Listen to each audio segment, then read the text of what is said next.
On a le scoop. On a le premier prix du Grand Prix de l'innovation MedAgri. On les connaît un petit peu parce qu'on les avait déjà vus sur le Salon des agricultures de Provence. On les croise souvent dans la région. Ce sont des gens pleins de bon sens. On va parler, vous allez voir, d'une innovation qui a l'air de rien, mais qui change tout, avec M2I Group. Et pour le représenter, Franck Guichet. Bienvenue, Franck. Bonjour, merci. Bravo. Merci beaucoup. Donc c'est mérité, on doit le dire. Alors racontez-nous ce que vous avez inventé chez M2I Group.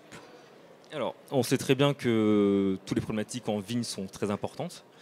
Et pour faciliter le traitement des cultures par les agriculteurs, et notamment les viticulteurs, nous avons créé une agrafe de palissage. Donc initialement, les agrafes de palissage, elles sont soit en plastique, soit en fer.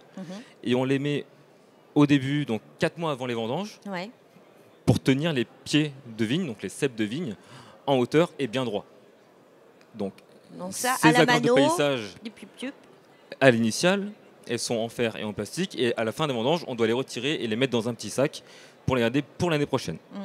Nous, on voulait un gain de temps et de l'économie pour le viticulteur. Donc cette agrafe de palissage, donc elle sert forcément pour le relevage et le palissage, mais elle sert aussi de confusion sexuelle pour le démice de la vigne. Donc le démice de la vigne, on va faire un petit récapitulatif, c'est le plus grand ravageur européen qui peut détruire jusqu'à 70% des vignes après les vendanges. Donc c'est très très important. Et avoir cette confusion sexuelle dans le clip permet à l'agriculteur de passer qu'une fois et de ne pas faire de dépose. Dépose, ça veut dire quoi? C'est-à-dire qu'après les vendanges, l'agriculteur peut laisser le clip, donc la grappe de palissage, par terre, et elle va se biodégrader dans le sol au cœur de l'hiver. Donc c'est là où est toute l'innovation. On fait gagner du temps et on fait gagner de l'argent aux viticulteurs. Alors ce ravageur dont on parle, c'est un papillon, c'est bien ça? Exactement, c'est la Lobsia botrana. Ouais. Et qu'est-ce qu'il fait de ce papillon? Comment il agit alors? Il vient alors ce papillon, donc ça part forcément de la femelle. Le mâle va aller rencontrer la femelle. Et dès qu'ils vont s'accoupler, la femelle va pondre ses œufs dans les vignes, dans les raisins. Et environ quelques jours après, quelques mois après, quelques semaines après, le ver va sortir de la grappe.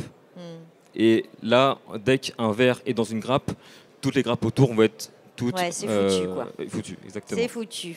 Alors, donc, l'idée est quand même révolutionnaire, c'est-à-dire que c'est un geste au lieu de deux, un passage au lieu de deux, donc autant dire des économies substantielles de temps et d'argent aussi, de main-d'œuvre. Donc, cette innovation, cette agrafe biodégradable qui, en fait, comporte des hormones, c'est ça? Alors, c'est les phéromones. Des phéromones, pardon. Pardon. Des phéromones. Une fois qu'elle est dans le sol, on peut la laisser se biodégrader. Elle ne va pas mettre des phéromones partout dans la terre. Alors, pas du tout. Parce qu'en fait, je vais reprendre un peu l'histoire des phéromones. Les phéromones, c'est ce que sécrètent les insectes pour communiquer entre eux ou alors s'accoupler. D'accord. Nous, on va reproduire ces phéromones en laboratoire et faire des formules de synthèse qu'on va formuler ensuite dans des produits. D'accord. Et cette phéromone qui est présente dans le clip, elle est intégrée directement dedans et elle est étudiée pour qu'elle dure 4 mois. Donc, dès qu'on la pose à partir de la deuxième évolution du ravageur jusqu'à la fin des vendanges. Donc elle est étudiée spécialement pour avoir le temps spécifique jusqu'aux vendanges. D'accord, ok. Alors ça s'appelle l'Obesia Pro Clip. C'est ça. C'est dédié plutôt à la filière viti. Essentiellement viticulteur. Est-ce que vous envisagez de décliner un peu le modèle sur d'autres types de cultures? Donc là, on est sur les viticulteurs et on est en train d'expérimenter ce clip sur les serres de tomates. D'accord, ok, très bien. Pour le même ravageur? Alors non, ça sera pour un autre ravageur, ça sera pour la Tuta absoluta. D'accord. Qui est le ravageur principal de la tomate, pour la tomate. D'accord, ok. Eh bien, écoutez, bravo en tout cas. Là, c'était un bel exemple d'une innovation pleine de bon sens. Félicitations. D'ici quelques heures, vous allez avoir le trophée en main propre. À tout à l'heure, Franck. Merci beaucoup. Bravo. Merci à vous.